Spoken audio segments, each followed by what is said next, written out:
जिस किसी ने भी घोड़े के साथ इंटरैक्ट किया है वह जानता है कि वे एक शानदार जानवर हैं। इस वीडियो में हम घोड़ों के बारे में आपको दिलचस्प जानकारी बताने वाले हैं और साथ ही एक ऐसी घटना बताने वाले हैं जो एक घोड़े और औरत के बीच घटित हुई, जिसे सुनने के बाद आप हैरान हो जाएंगे। तो बने रहिएगा हमारे साथ इस वीडियो में अंत तक। नंबर 1, दुनिया भर में घोड़े की 300 से भी ज्यादा प्रजातियां मौजूद हैं और हर प्रजाति के घोड़े का आकार, रंग और वजन अलग होता है।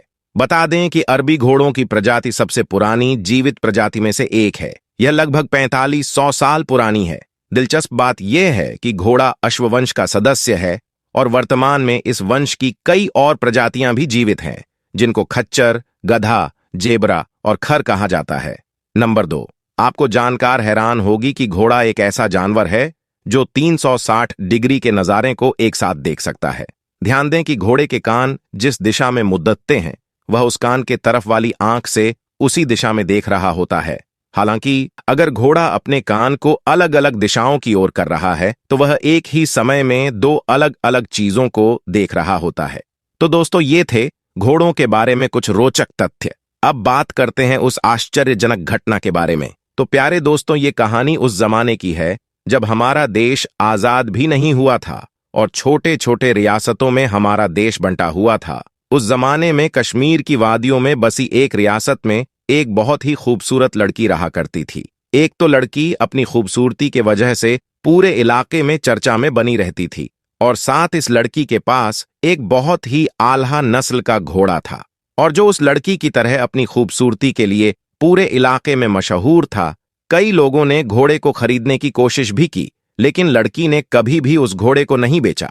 इधर जिस रियासत में लड़की रहती थी उसी रियासत का बादशाह घोड़े का बहुत शौकीन था और उसके राजमहल में एक से बढ़कर एक घोड़े मौजूद थे और बादशाह अक्सर अपने पसंदीदा घोड़े पर सवार होकर सैर सपाटे के लिए जाया करता था। और उसके साथ ही इस बादशाह को शिकार का भी बहुत शौक था और इस काम के लिए वह अपने खेमे में मौजूद सबसे खूबसूरत और सबसे मजबूत घोड़े को लेकर जाता था। तो ऐसे में बादशाह का मूड बना तो बादशाह ने अपनी सिपाहियों को बुलाकर कहा कि जाओ और अस्तबल में मौजूद घोड़े में से एक मजबूत घोड़े को लेकर आओ। बादशाह ने जब सिपाही से कहा तो सिपाही कहने लगा कि बादशाह सलामत, हमारी रियासत में एक लड़की है जो कि यही कोई 28 साल की है और बादशाह सलामत, इस लड़की के पास एक बहुत ही खूबसूरत घोड़ा है जिसे लड़की के अलावा किसी ने छुआ तक नहीं है और न ही लड़की ने घोड़े को बेचा है। जब बादशाह ने घोड़े के बारे में बात सुनी तो बस वह घोड़े को देखने के लिए बेताब हो गया। उसने फौरन सिपाहियों को हुक्म दिया कि जाओ उस लड़की से घोड़ा लेकर आओ। सिपाही उस लड़की के पास गए और कहा कि बादशाह सलामत ने आपका घोड़ा मंगवाया है, लेकिन उस लड़की ने साफ इनकार कर दिया। और जब यह खबर बादशाह के पास पहुंची तो बादशाह को बेहद गुस्सा आया कि हमें मना करने वाला आखिर यह कौन है। लेकिन दोस्तों, यह बादशाह बहुत अच्छा था। उसने अपने गुस्से को काबू किया और अपने सिपाहियों को हुक्म दिया कि उस लड़की को बाइज्जत उसके घोड़े के साथ हमारे दरबार में लेकर आओ। जब सिपाहियों ने उस लड़की से जाकर कहा कि बादशाह ने आपको आपके घोड़े के साथ बुलवाया है, तो ऐसे में लड़की मान गई और लड़की दरबार में अपने घोड़े के साथ पहुंच गए। लेकिन लड़की ने ये बात पहले से ही ठान ली थी कि चाहे कुछ भी क्यों ना हो जाए, लेकिन मैं अपना घोड़ा किसी भी हालत में बादशाह को नहीं दूंगी। और बादशाह ने जैसे ही घोड़े को देखा तो वह उसका दीवाना हो गया और वह उसकी मुंह मांगी कीमत देने के लिए भी तैयार हो गया। लेकिन लड़की ने कहा कि अगर आप अपनी पूरी रियासत भी मुझे देंगे तो भी इस घोड़े की कीमत के मुकाबले नहीं हो सकती है। मैं इस घोड़े को किसी भी कीमत पर बेचने के लिए तैयार नहीं हूं। तो इस पर बादशाह ने पूछा कि आखिर इस घोड़े में ऐसा क्या है। तो लड़की ने कहा कि बस ये मेरा पसंदीदा घोड़ा है। लड़की ने कहा, हाँ, आप चाहे तो इस घोड़े की सवारी कर सकते हैं। बादशाह ने सोचा कि चलो एक बार ही सही घोड़े की सवारी ही कर लेता हूं। तो फिर बादशाह ने जब उस घोड़े की सवारी की तो वह उसकी दौड़ और फुर्ती का दीवाना हो गया और वह लड़की को मुंह मांगी कीमत देने के लिए फिर से तैयार हो गया। लेकिन लड़की फिर भी इस बार न मानी और उसका जवाब ना ही था। तो बादशाह ने कहा कि ठीक है, तुम्हारी मर्जी, मत बेचो। लेकिन बादशाह कहने लगा, अच्छा, तो तुम आज शिकार के लिए अपना घोड़ा हमें दे सकती हो। तो लड़की सोच में पड़ गई। फिर उसने सोचा, चलो मैं घोड़ा ही दे देता हूं। लेकिन लड़की ने कहा कि मेरी एक शर्त है, जब आप गांव में सही सलामत वापस आएंगे तो इस घोड़े को रियासत के शाही होने का हुक्म देंगे। लड़की की बात सुनकर बादशाह भी तैयार हो गया और अब वो उस घोड़े के ऊपर शिकार के लिए बिल्कुल तैयार था। बादशाह उस दिन बहुत ज्यादा खुश था। अगले दिन जब बादशाह जाने लगा तो उसके पीछे कुछ सिपाही भी निकले। जब बादशाह शिकार की जगह पर पहुंचा तो उसने घोड़े को रोकने की कोशिश की, लेकिन पूरी कोशिश के बावजूद घोड़ा नहीं रुका और घोड़ा हवा से बातें करता हुआ और अपनी पूरी रफ्तार से आगे बढ़ता जा रहा था। बादशाह के पीछे चल रहे सिपाही घबरा गए और सोच में पड़ गए कि आज से पहले तो बादशाह सलामत इससे आगे कभी नहीं गए थे, तो आखिर अभी इस इलाके में कहां जा रहे हैं। फिर वह बादशाह के पीछे चलती है। फिर थोड़ी देर चलने के बाद घोड़ा एक ऐसी जगह रुका जहां बहुत सारे फल और नदियां और बहुत खूबसूरत नजारा था, जिसे देखकर बादशाह का दिल खुश हो गया। उसे वहां बहुत अच्छा सुकून मिल रहा था। उसे ऐसा लग रहा था कि इससे अच्छी जिंदगी कहीं नहीं हो सकती, क्योंकि दोस्तों वहां का जो माहौल था वह बहुत ज्यादा सुंदर और शांत था, जिसे देखकर मन और दिमाग अपने आप ही शांत हो जाता था। और वहां बादशाह की पसंद के जानवर भी शिकार के लिए मौजूद थे, जिसे देखकर बादशाह और भी ज्यादा खुश हो गए। और बादशाह ने सोचा कि यह घोड़ा तो बहुत ही समझदार है, मैंने आज से पहले इससे ज्यादा खूबसूरत जगह कहीं नहीं देखी थी। फिर बादशाह ने वहां खूब शिकार किया और फल खाए और वापस आकर लड़की को उसका घोड़ा देते हुए कहा कि वाकई में आज से पहले मैंने इतना शानदार घोड़ा कहीं नहीं देखा था। इसके बाद फिर से बादशाह ने लड़की को घोड़ा बेचने के लिए कहा, लेकिन लड़की ने मना कर दिया और वादे के मुताबिक बादशाह ने घोड़े को शाही घोड़े का तगमा दे दिया। लेकिन अभी भी बादशाह के दिमाग में यह बात थी कि आखिर लड़की को घोड़े के साथ इतना लगाव क्यों है। और जहां लड़की और घोड़े की तारीफ हो रही थी और जो लोग बादशाह और लड़की से हसरत करते थे, उन्होंने गलत अफवाहें फैलानी शुरू कर दी कि इस लड़की के घोड़े के साथ नाजायज ताल्लुका थे। और कई बार हमने खुद लड़की को घोड़े के साथ पहले सुबह जंगल में जाते देखा है। और जब यह बात बादशाह के कानों तक पहुंची तो बादशाह के कुछ जासूसों को लड़की के पीछे लगा दिया गया। फिर जासूसों ने भी लड़की को सुबह घोड़े पर सवार होकर जाते हुए देखा तो उन लोगों ने कहा, जी हां, बादशाह सलामत रोज सुबह उसे घोड़े के साथ वह लड़की जंगल में जाती है। और सिपाहियों ने बताया कि जब वह आती है तो उसके पास कुछ फल या फिर शिकार किया हुआ जानवर होता है। यह सब सुनकर बादशाह समझ नहीं पा रहा था कि आखिरकार असल मामला क्या है। तो फिर बादशाह ने उस लड़की से ही पूछा कि तुम जंगल क्यों जाती हो। तो लड़की ने राज से पर्दा उठाते हुए बताया कि दरअसल मैं इसी जंगल में पैदा हुई थी और मेरे माँ बाप बचपन में ही गुजर गए थे। उसके बाद से ही मैं इन्हीं जानवरों के बीच पली बड़ी हूं। ऐसे में मुझे जानवरों से बहुत प्यार था और मैं हर जानवर का ख्याल रखती थी। इसी दौरान जंगल से गुजरते हुए एक बुजुर्ग मुझे यह घोड़ा देकर चले गए और उन्होंने मुझसे कहा कि तुम इस घोड़े का ख्याल रखना और यह तुम्हारा ख्याल रखेगा। उसके बाद लड़की ने बताया कि मैं इस घोड़े से इतना प्यार करती थी, इसका इतना ख्याल रखती थी जितना कि बाकी जानवरों से नहीं करती थी।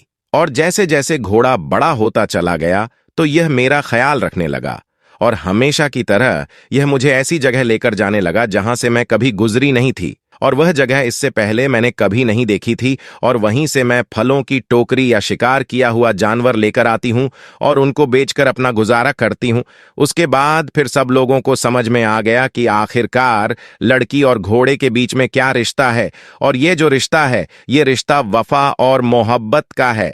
तो इस कहानी से बात तो समझ में आती है कि चाहे भले ही इंसान से मोहब्बत करें तो उसे धोखा मिलने की गुंजाइश तो होती है, लेकिन जब आप एक जानवर से मोहब्बत करेंगे तो आपको कभी भी धोखा नहीं मिलेगा। चलिए दोस्तों, आपको एक और वाक्य के बारे बताता हूं। हजरत उस्मान गनी रजी अल्लाह ताला अन्हु का दौरा खिलाफत है। आप रजी अल्लाह ताला अन्हु अपने कमरे में बैठे हुए हैं। एक बंदा आपके कमरे में आता है और आकर कहता है कि ए अमीनुल मोमिनीन हजरत उस्मान रजी अल्लाह ताला अन्हा, एक बहुत बड़ा हादसा हो गया है। हजरत उस्मान रजी अल्लाह ताला अन्हु ने पूछा, क्या हादसा हो गया है? तो वह शख्स कहता है कि ए अमीनुल मोमिनीन, मैंने शादी की थी एक औरत से और आज उस औरत की शादी को 6 महीने मुकम्मल हो गए हैं और मेरी बीवी ने एक बच्चे को जन्म दे दिया है। अब आपसे मेरी एक दरख्वास्त है कि मेरी शादी को तो अभी 6 महीने ही हुए थे और ये बच्चा कैसे पैदा हो सकता है। अब इस वाकया से पहले दोस्तों, आम लोगों के अंदर ये बात पाई जाती थी कि 6 महीने में बच्चा पैदा नहीं हो सकता, इसलिए वह आदमी भी परेशान हो गया और अपने उस बच्चे को देखा भी नहीं और सीधा अमीनुल मोमिनीन के पास आ गया।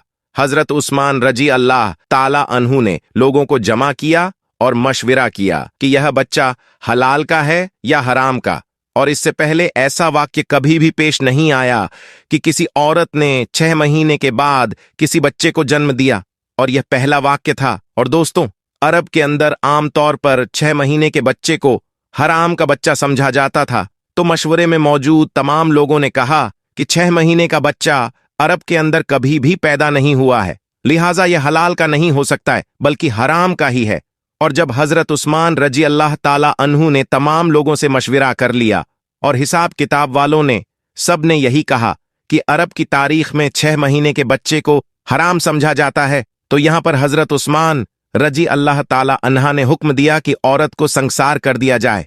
हजरत उस्मान रजी अल्लाह ताला अन्हु ने हुक्म दिया कि औरत को खुले मैदान के अंदर जमीन में गाड़कर रज्जन का अमल शुरू कर दिया जाए। अब जैसे ही आपने हुक्म दिया और आपने यह फैसला फरमाया तो यह खबर आसपास के इलाकों में फैल गई, और चलते चलते यह खबर हजरत अली रजी अल्लाह ताला अन्हा के कानों में भी जा पहुंची।